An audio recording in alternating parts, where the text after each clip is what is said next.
Welcome to It's Your Ego, Stupid, a show lovingly intended for millions of spiritual, intelligent, and imperfect people like you who may at times be led into ego stupidity, a lesser version of yourself and a lesser version of life.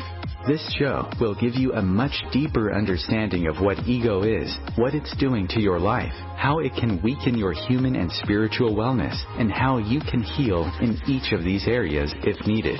It's Your Ego, Stupid will heighten your awareness of the intense link between your ego and spirit, your humanity and divinity, and the synergy that can lead to the best version of you and your life.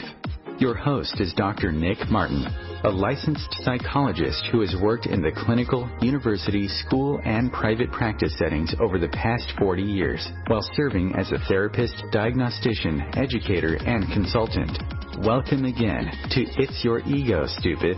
And now your host, Dr. Nick Martin. Hi, everyone. I'm Dr. Nick Martin, and thank you for listening to It's Your Ego, Stupid. As the intro said, this is a program lovingly intended for spiritual, intelligent, and imperfect people, just like you and me, who may at times, maybe more than a few times, be led by our ego into something I call ego stupidity, a lesser version of ourselves, and a lesser version of life. Ego stupidity that can be affecting the relationship we have with our husband, our wife or partner, perhaps with our son or daughter, maybe our brother or sister, or even with ourselves. Ego stupidity that can make it difficult for us to achieve, to move forward in life, to climb the ladder of success, and to experience a sense of purpose and meaning to our life. Ego stupidity that can make it difficult to deal effectively with all of the inevitable changes, adversity, stressors, or conflicts that happen in all of our lives. And finally, ego stupidity that makes it difficult to feel genuine happiness and often leads us into unneeded or inappropriate anxiety, anger, guilt, sadness, or something I call fake happiness, which is pleasure-based happiness often masquerading for the real thing. If things aren't going well, or maybe as well as you'd like, you've come to the right place, because a lot of what's going wrong in our lives, or perhaps not as well as we would like it to go, has much to do with our ego energy. It is serving as the fuel for what I call ego stupidity. It's often the unseen and unrecognized source of what's going wrong in our life, both humanly and spiritually. These are lessons I've learned from thousands of people just like you over the past 40 years. You've taught me with your lives, your relationships, and your experiences with theorists, books, or schools of psychology could not teach me about ego. You have been my teachers. Again, I want to thank you for joining me for today's program, which is going to have us completing our look at significant chapters of our life story. In particular, we'll be looking at our ability to manage and resolve conflict, to work with conflict, to end conflict, as well as our ability to experience genuine happiness, something that so many people are seeking but seem to be falling short of. As I said before, each of these areas are, apart from being important chapters of our life story, can also be used as mirrors in which to look and to get to know the kind of ego energy we are using to manage our life, for better or maybe worse. We'll be looking at why these areas are important, the reflections of ego stupidity that can be happening, and what kind of ego energy can be at work to make it happen. Also, during the last part of today's program, we'll be discussing what genuine happiness is and what it looks like when compared to false, fake, or pleasure-based happiness. I'm also going to be talking about a consciousness I refer to as ego spiritualism, in which we are living the best version of our humanity in concert with our divinity. A consciousness in which we are able to move from living from the good life into the great life we are all meant to live. A great life in which we are fully awakened spiritually and humanly. one in which we are speaking with our voice, not ego's voice. And by the way, if you want to know what ego's voice sounds like and whether this is happening to you, please read my book, The Two Voices Within, which is available at Amazon, Barnes & Noble, and Balboa Press online bookstores. You can also use that book to see if you are truly speaking with your voice in your life and not ego's voice. But first, we're going to take a look at conflict. As I said, we're going to talk about conflict and our ability to manage and to resolve it. And we begin with the first question, which is, well, why is this an important area? Why is this so important? I'm sure many of you have seen what's going on both within your own personal experiences as well as the world that's around you, that there's a lot of shortage of conflict that's playing out. And this conflict is an inevitable part of life because we all come from a different time and place and set of life circumstances and events and experiences, which make us as humans unlike anybody who has ever lived or will live. We're completely different from anybody who ever lived and will live. And it's that individuality and our uniqueness which invites plenty of opportunity for conflict with others who are bringing their individuality and their uniqueness into our life.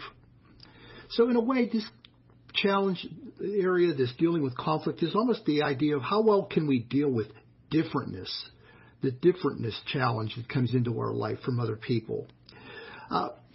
Healthy conflict, by the way, can really be an opportunity for learning and growth because we can teach each other new and maybe different and often better things than what we already know. So a lot of times when I hear the word conflict, and I talk about this in my book, Ego Therapy, it's been given a bad name. That conflict can be an opportunity from which we can stretch and we can grow and we can go beyond where we currently are by making use of what others have to share with us and maybe teach us.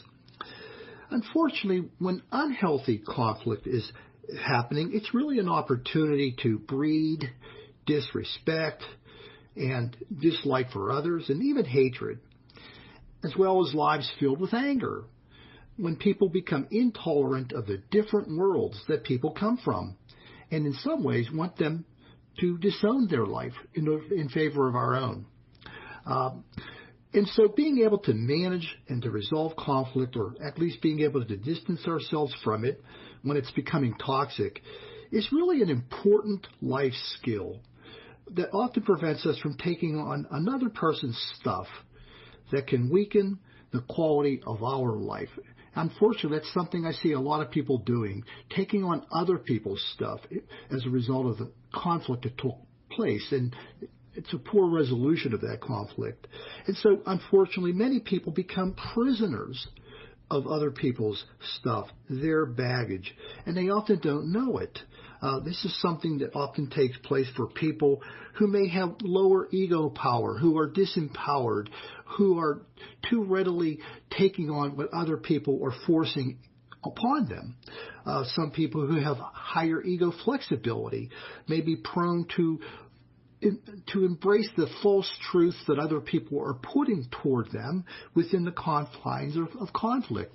And also people with higher ego vulnerability energy who may, due to insecurity, be prone to readily accept other person's assaults upon them as sort of another reflection or an affirmation of their weaknesses and imperfections. So lots of people enjoy conflict. To switch it around a little bit, there are those people out there who also really like conflict. They enjoy conflict. It's often masquerading as drama. You see people who like to get into drama. And part of the reason why that's happening is because it interrupts boredom and low arousal on their part. Unfortunately, this can have a destructive or harmful, damaging effect on the people they are bringing this drama to. The people who tend to do this are more likely those with lower ego vulnerability energy. These are the kind of people who love to fight. they love to fight, and they would love to fight over anything and everything. They like to pick fights because they enjoy it. It's the emotional arousal that they may have difficulty experiencing under regular circumstances that lead them in this direction. So this is why it's important to understand this important life area, so the things that can happen in it we don't become caught up in. But unfortunately, this is more often the rule than the exception. People do get caught up in lots of conflict. I want to go ahead now and talk a little bit about the reflections of ego stupidity and the ego's impact that brings about this from happening. One of the first reflections of ego stupidity that can happen is that we fail to recognize when conflict is being harmful, when it's being destructive, and it's being toxic to those who are involved in it. People just keep staying involved in the conflict and failing to realize that there's nothing to be gained here, and yet they're caught up in it. They're stuck in it. And this is a reflection of ego stupidity. It's usually happening because there's something with the energy that's keeping them connected to this, rather than if they were in a healthy egoic energy. They would realize this is not going to work. This discussion, this conversation, this disagreement is really not leading anywhere. So when people are in a healthy place with their balance, their power, flexibility, and vulnerability, they begin to distance themselves in a good way. Another reflection of ego stupidity is that people often don't realize that they're throwing psychological punches at other people during the conflict. And they don't know it a lot of times, or maybe they just don't care. It doesn't matter to them whether they are throwing these punches at people, these insults that may come about, because a lot of times when conflict is becoming harmful, it degrades into name-calling and other forms of direct or indirect insults. This is something you often see with people with higher ego power who need to win the conflict and can, at all costs, whatever it involves, for them to win it. So attacking people, insulting people, questioning their intelligence is something you often see. And also people that have low ego vulnerability. These people, the ones that they're often insensitive, they're reckless, they lack empathy. So assaulting people verbally or physically, for that matter, doesn't matter to them. That doesn't bother them. A lot of times, another aspect of this ego stupidity is that people in these conflicts, particularly people with higher ego power, they may be winning the battle, meaning that maybe they're winning the argument, or they're assaulting the person with whom they are in conflict a lot, but the war is being lost, and the war is the relationship. So if a person has higher ego power and they're attacking their spouse, their partner, and they are, quote, winning the argument, but they're often losing the relationship. And what's interesting is a lot of times they don't even know it. And when this person at some point feels like they've had enough and leave the relationship, the higher ego power person feels like they're blindsided. Like, well, what happened with that? Why did this relationship end? They have no clue, because of their ego blindness, of how these destructive ways of handling or interacting with their partner led to the negative things that ended up happening.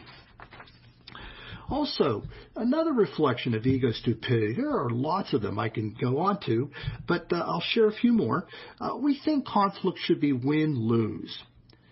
Win-lose conflicts. If somebody has to win and somebody has to lose, and the loser is often proven to be wrong and can often, to some degree, be disgraced as being in some way stupid for having been wrong. Again, conflicts for people experiencing ego stupidity or exhibiting it are often win-lose conflicts. Again, people that have higher ego power have to win the conflict, because to lose the conflict means a loss of power and control. Also, people with lower ego flexibility, these are the people who believe they own the truth, and to acknowledge another person's version of truth would weaken their grasp, their belief that they truly own the truth, and so leaving the door open for somebody else's truth is not palatable for them. Another reflection of ego stupidity is that we can have difficulty really listening to the other person and oftentimes spending more time preparing our next reply. A lot of times you see people in conversations, we're having disagreements. Instead of really listening, they often interpret hearing words as listening, but it's not, because it doesn't involve the attempt to get at meaning, understanding of what the other person is saying. They're preoccupied with their next response. They're, in a way, counterpunch. And for some people, listening is a loss of power or control, because if I listen to you, I have to acknowledge that maybe you have some better idea that I don't want to acknowledge. Or maybe listening risks loss of the truth. This is a lower ego flexibility kind of thing that's going on, so people don't listen for that reason. Or perhaps listening risks an increased sense of vulnerability due to being wrong. So very insecure people may block out hearing additional information because that may lead to their failing to, or lead to a greater sense of vulnerability. So they kind of try to isolate themselves from that increased sense of imperfection that they don't want to experience. So that's another reflection of issues involving listening that come up in conflict that are being poorly managed and resolved. Also, the one thing before we go on to our first break I want to mention is that people often are unable to agree to disagree. How often do you see the difficulty that people have? They just can't allow themselves to agree to disagree. And that's a reflection of ego stupidity connected up to an ego energy thing. We are coming up on our first break. When we return, we're going to continue talking about conflict management and resolution, and then we'll go on to talking about our ability to experience genuine happiness. You're listening to It's Your Ego Stupid. This is Dr. Nick, and I'll see you after the break.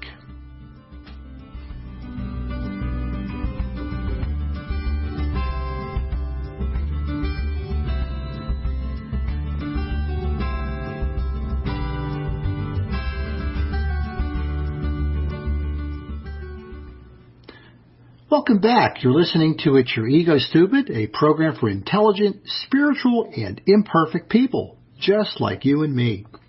Before the break, we were talking about conflict management and resolution, and we're going to talk a little bit more about that, and then we'll go on to talk about our ability to experience genuine happiness.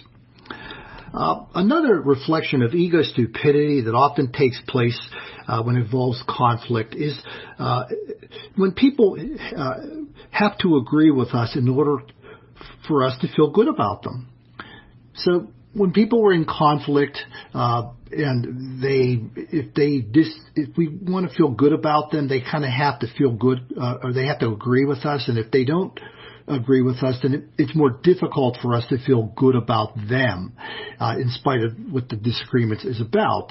And a lot of people carry a lot of negative feelings around if people don't come around to their way of looking at things or thinking about things.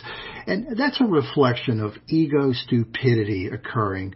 So people feel like other people aren't okay, they're not safe. I think this is often a higher ego vulnerability thing. People just feel who are insecure, have a difficult time being around people who disagree with them.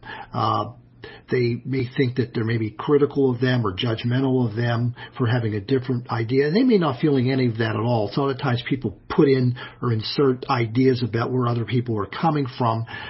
When it comes to disagreement, they may think there's something wrong with me because we don't see things the same way. But that's a reflection of ego stupidity, because a lot of times people aren't feeling any of that stuff at all. They're just having a disagreement. That's really all it is. So that's a reflection. And another reflection of ego stupidity is that we often can have difficulty letting go of the conflict. Letting go of the conflict. How many times do you see people just continue to carry on with a disagreement, even if it's just in their own mind that they had with somebody, and it goes on. Sometimes, depending on the nature of the disagreement, it can go on for years. And a lot of times they're harboring this underlying feelings of anger with them. And I've met people in therapy who kind of realized after some point in time they really don't remember what they were fighting about. And often the disagreement was rooted in misunderstanding. Just misunderstanding of what one person or what people were thinking versus what they were thinking. And some good communication, I call it, they got their wires crossed, so we're trying to work on uncrossing the wires so that people have a better understanding of what was going on. But unfortunately, that sometimes is the exception rather than the rule. People just carry on, anger and conflict in their own heads. So it's like a war that never ends. It just never ends, and there's an unwillingness to be at peace. People just stay stuck in their anger and their conflict. So as we leave this particular key life area, this important life area, this mirror into which we are looking, does what I've described, does any of this describe you or somebody that you know? Is it something that's happening some of the time, or perhaps maybe it's going on a lot of the time? The more it's happening, the more you or they need ego medicine. Okay, we're going to now shift over to the ability to experience genuine happiness. I don't think it's too surprising that this is an important area of life for us to work with and to hopefully be successful in. I guess happiness is the emotional experience in which we are able to experience a sense of peace with ourselves and with others and the world. Something that seems quite difficult for many, many people to experience, due in part to the nature of the ego energy that's pulling them away from that sense of inner peace with themselves or others or just the world at large. Also, our happiness is intimately connected. It's an emotional experience which allows us to be motivated by love. Yes, love, rather than fear in all of our dealings with life. So often we hear more about people's efforts being influenced by fear, particularly if the ego energy starts to become imbalanced and less healthy. Fear comes into the picture much more than love. With happiness, it's the emotional experience that's incompatible with being consumed by other emotions, such as anxiety or fear or anger or guilt, perhaps depression, or what I call fake happiness, which is pleasure-based happiness. So when we're happy, if you're a happy person, heavy doses of anxiety and fear and those other emotions, they aren't part of your life. They're incompatible with being a genuinely happy person. I do want to clarify. Now, these smaller doses, when it's appropriate, at the appropriate time and place of anxiety and fear or anger or guilt, are all useful. They can play an important emotional warning system to allow us to know what we need to deal with. But when we start to go beyond these smaller amounts and doses of these emotions into pervasive amounts, whether it's anxiety or fear or guilt, we can't not be experiencing those emotions and genuine happiness at the same time. So genuine happiness, it's the emotional experience which can allow us to experience a satisfaction with our life, contentment within our life, and meaning in our life rather than dissatisfaction or discontent or emptiness. So next I want to take a look at some of the reflections of ego stupidity and ego's impact upon it when we are not able to experience genuine happiness and are experiencing these other emotions often very much. One reflection of this is when we spend time looking for things that can give us physical pleasure. When we can't feel real happiness or genuine happiness, people often seek out the things that can be fun and give them lots of physical pleasure or psychological pleasure. And by the way, there's nothing wrong with experiencing some pleasurable experiences in your life, whether it's about eating good food or watching entertainment things and doing things that create a sense of physical and even psychological pleasure. It's just that when we begin to make that the centerpiece of our happiness, and many people do, it starts to become a substitute when we can't get the real thing. And it's being sold to us as something that is genuine happiness, but it's not. It's something else. It's fake happiness that people are often getting. And it often can become a substitute, that is the fake happiness, the pleasure-based happiness, when we don't know how to get the real thing. Things get really blurred. It's we become so, in ways, brainwashed about, well, this is what happiness is. It's about when you get all these funny, fun, pleasurable things in your life, and that's what it is. And you don't know that it's not that. And this is the hidden obstacle that begins to happen, this lack of clarity between what is real happiness and what is fake happiness as a result of our ego energy. It's our ego energy, when it's imbalanced, that can start to pull us in the direction of trying to get happiness, but it's an ill-based, falsely based approach to get it. So we get to connect happiness. We start to connect happiness with getting money and getting property and getting valuables and getting toys and getting status and maybe getting people. And there really never seems to be enough of any of that. We're never truly pacified, and that's a sign that we're not getting genuine happiness. We're getting the fake happiness.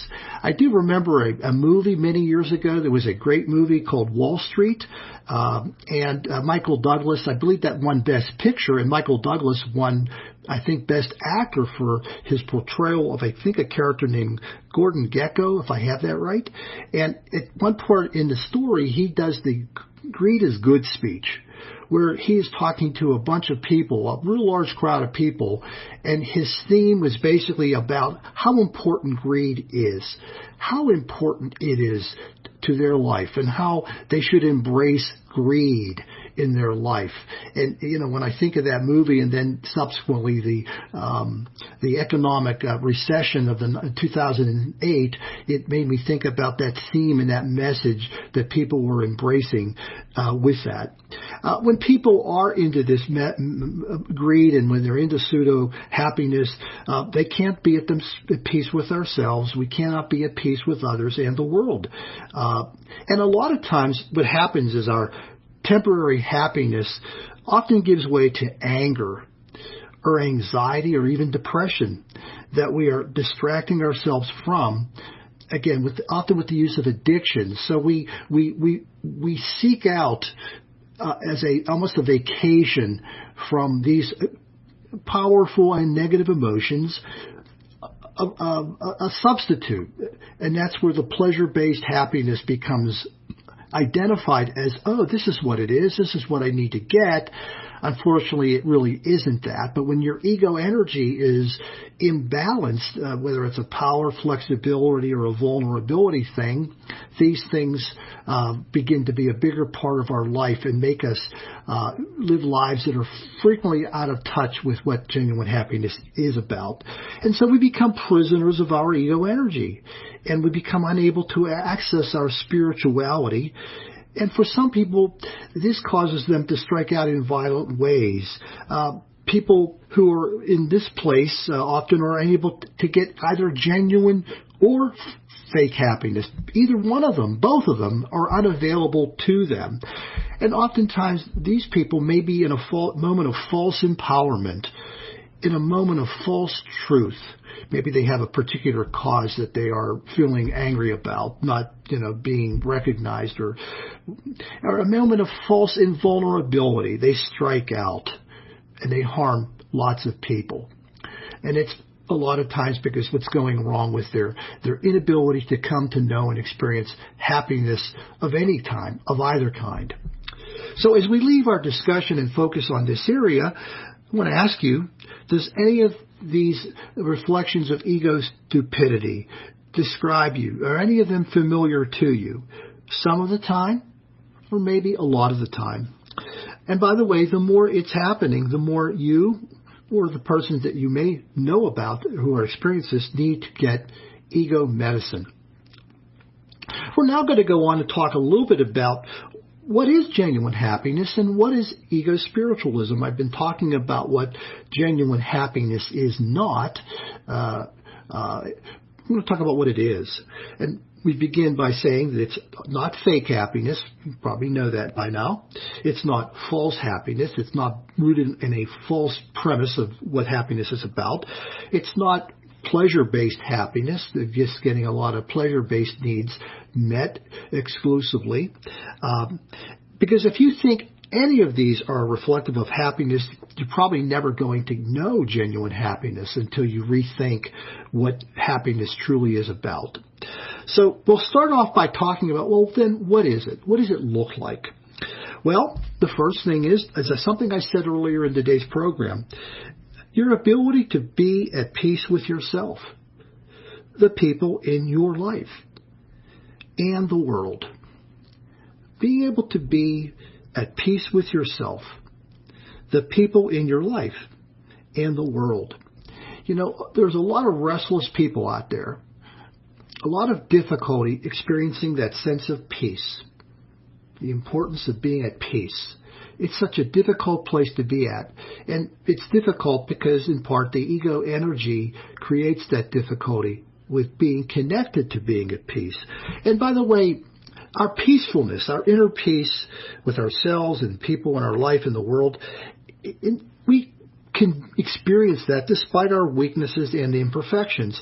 So they don't have to go anywhere. We don't have to remove those weaknesses or imperfections that we have. There can be just as much a part of us now and can be as we experience happiness in our life. So that's not a prerequisite. You don't have to remove some of those weaknesses or imperfections in order to come to know peace. Another reflection or another part of what genuine happiness is about is having to do with being motivated by love rather than anger or fear or guilt. Being motivated by love rather than anger or fear or guilt. I see a lot of people out there who are wrestling with motivation and feeling love within themselves as the basis for why they're doing what they're doing in their life, whether it's within relationships or within the work that they do or whatever it is about. They have a difficult time feeling motivated, coming from a place of love rather than these other things that tend to motivate people, be they, higher ego power people. Their thing is anger a lot of times if the control that they don't have is being interrupted, and so they get very, very angry. And they also make use of pseudo pleasure because they're probably very good at getting things that they want in their life from that source. Some people are fear-based achievers, that they feel so insecure that they work very, very, very hard. The workaholic is sometimes that person who is pushing themselves so hard in order to be successful, to achieve, and that they can't relax and enjoy themselves and be happy when they stop and give themselves a chance to just smell the roses and enjoy the things that they already have accomplished in their life. So these are reflections of difficulty, and so being genuinely happy is something where we are able to be motivated by love rather than anger, fear, or guilt. So ask yourself, when you engage in your life, in your activities, your interactions with people, or within the work that you do, how strong is love rooted in what you're doing or not doing with other people and other things? We are coming up on our second break. When we return, we're going to continue to talk about what does genuine happiness look like, and we'll also be talking about the consciousness of ego spiritualism. You're listening to It's Your Ego Stupid. This is Dr. Nick, and I'll see you after the break.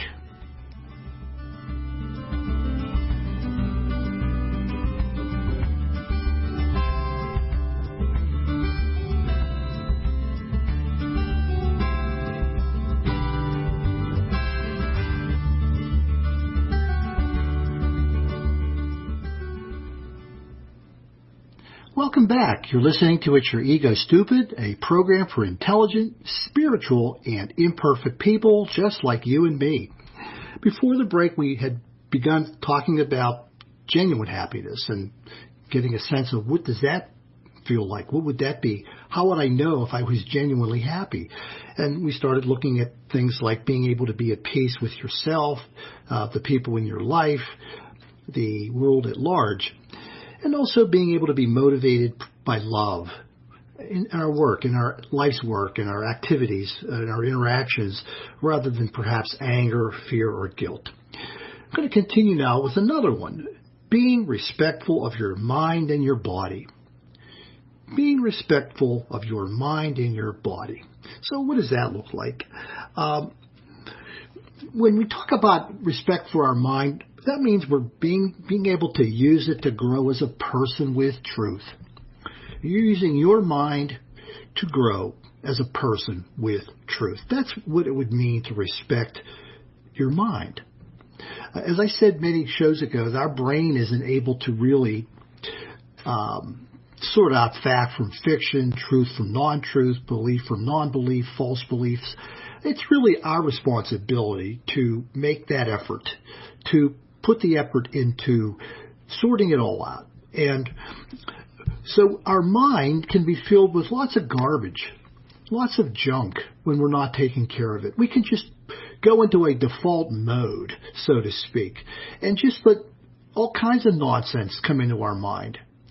A lot of it not true, but oftentimes harmful. I like to think of the use of the word mental virus. When we start to have nonsense, non-truth, let's say, downloaded into our mind, it starts to create a lot of problems with our mind. The same way like with a computer, if you download programming, in a way, thinking for the computer to do, and the computer catches a computer virus, and what does it do? It doesn't work right. It doesn't function right. And the computer isn't able to tell itself what should or shouldn't be put in it. It needs you to do that, or whoever designs the computers.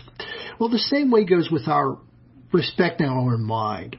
We have to be the ones who take ownership of that responsibility. We are the ones that must work at putting truth into our mind as a way to help it grow in our work. And so we have to do those two things. We are willing to grow it. We can also use our mind to create things with it, to make it, put it to work and make use of it. That's respecting our mind. And a lot of times the growth can be the growth in positive, truth-based kinds of thinking and understanding and creation that can take place.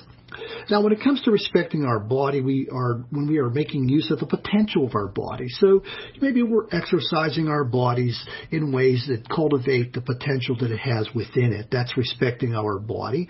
I'm not talking about necessarily a person who goes on extreme kinds of training regimens. That's okay if that's that person's purpose and interest. But most of us don't have to do that. We just kind of take care of our body. And also when we are listening to our body, that's another aspect of respecting our body. Your body has a 3 million year head start. It has 3 million years of wisdom woven into it. And it's actually smarter than you are about your body. Well, the design is 3 million years. And so it knows when it's being treated healthily or non-healthily. And oftentimes symptoms will come forward. It will kind of tell you there's something that needs to be paid attention here. And so listening to your body is a part of respecting your body, as well as feeding it and fueling your body with the kinds of healthy nurturants that it needs. So happiness is partly related to that aspect of it. Another ingredient, if you want to call it, to happiness is when we're able to be passionate with our potential, and we are able to work in fulfilling our life's purpose, both our human purpose and our divine purpose. When we are truly working with our potential and we are in a way passionate about it, our work becomes our play. How many people do you find say that my work is my play, or my play is my work? I think those people are in the minority, because a lot of times people haven't gotten around to a healthier understanding of their purpose. And when we're in a good place with regard to this area, we can celebrate life with our talents. So whatever talents we have, we make use of them, and we recognize the service. I think this is extremely important as part of our happiness, is recognize the service in what we're doing, irrespective of what we're doing. You can see the service in the cashiers at the Walmart store, and you can see them in the sanitation workers, and you can see them in the people who are doing accounting and business, and you can see them everywhere. It's common. But people often miss that service, that part of their human service that they're providing. So we all have our own human service that we're engaged in. It doesn't mean we need to stay with that part of it all of our lives, but if at the time that we're doing whatever we're doing, there's something we're providing that's useful and meaningful. And we're also recognizing, when we're in a place of happiness, our divine service. And our divine service is the same for every one of us, which is to be the love, the life, and the energy God is within our lives. So becoming passionate and experiencing a sense of passion with your potential is part of genuine happiness, irrespective of whatever you're doing, and seeing the service within it. Another aspect of genuine happiness is becoming aware of the difference between artificial wants and genuine needs. Again, artificial wants and genuine needs. When people are in a really happy place, they begin to realize they already have so much of what they need. And they begin to recognize false wants, the false wants that are often created by materialism in the commercial industry. When people are getting the difference between the two, understanding the artificial wants and the genuine needs, so many of our earlier wants, they go away. And life becomes easier and more satisfying and less expensive. And a lot of times when people are in a happy place or experiencing genuine happiness, they realize that they're not really missing anything that they thought they were missing. They begin to come to that understanding. They really weren't missing what they thought they were missing. And they're not trying to keep up with the Joneses anymore. So they get out of that rat race that some people get in, keeping up with other people. They stop being dissatisfied about things they didn't need to be dissatisfied about. That's part of genuine happiness. So that is part of what we need to work with in becoming and understanding what it means to be genuinely happy. The next item on the list here, I'm going to talk about 8 of them, is being free of inappropriate expectations of yourself and others. So many times people become imprisoned by the expectations of others and of themselves, and sometimes these are often unrealistic expectations that they may start to carry around of themselves. And people often use other people as a point of reference for how they're doing in their life, or what they're doing with their life. And it's really important to, when we're into genuine happiness, realize that the only point of reference is yourself. The only point of comparison is yourself that really matters. And also not allowing others to do that to us, to allow others to try to compare us with other people. Sometimes I've seen this with kids, parents who try to motivate their kids to do better by saying if they could be more like their brother or sister. Or teachers try to do that. And those are both examples of ego stupidity, because that doesn't motivate young people. It often, what I call, counter-motivates them. So the young person often figures out, oh, this is what people want from me, and I'm not going to give it to them. So there's a little bit of power and control that comes with not being like one's older brother or sister. So we're free of expectations, and a lot of times they're false expectations that we can form of ourselves, false expectations that other people can be throwing toward us, or toward false expectations that maybe we have of others. And that's not where genuine happiness tends to reside. All right, the next ingredient to our genuine happiness is our ability to be guided by morality shaped by our health, our healthiness and love, not by fear. So a morality shaped by healthiness, doing the right thing, doing the good thing for ourselves and others, doing the healthy thing comes from love, not fear. That becomes the reason why we're doing the right or responsible thing. You do it because you want to do it, not because you have to do it. You know, when I was growing up, sometimes religion often compels us to do things out of fear. And, for example, the whole idea that you're going to go to hell was the reason why you behaved. You did the right thing. You did the moral thing. You did the loving thing. And that is completely a very egoically imbalanced kind of message to be putting out toward young people. It's a very egoically stupid message, because fear isn't the reason why we do the right things. It's not the why we are moral. It's because we do it out of love. We do the right thing out of love. We do the moral thing. We do the loving thing. There's a chapter in one of my books, I think it's Ego Spiritualism, where I talk about the morality of health, which is we do things because they're healthy, not out of fear. Okay, the last thing I want to mention right here is that when it comes to our genuine happiness, we are able to be fully in the present. We are in the here and we are in the now at this time. We're not distracted by the past or the future. As I've shared with you, our ego energy can sometimes pull us away. We can become preoccupied with unresolved issues from our past, or become preoccupied with the future rather than just being able to devote ourselves to now. And when our ego energy is healthy, when it's balanced, it opens the door to all of that happening. We can live here, and all the things that I mentioned on this, I guess I'll call it a list of what it takes to be happy, or what happiness is, are all happening because we have healthy ego energy.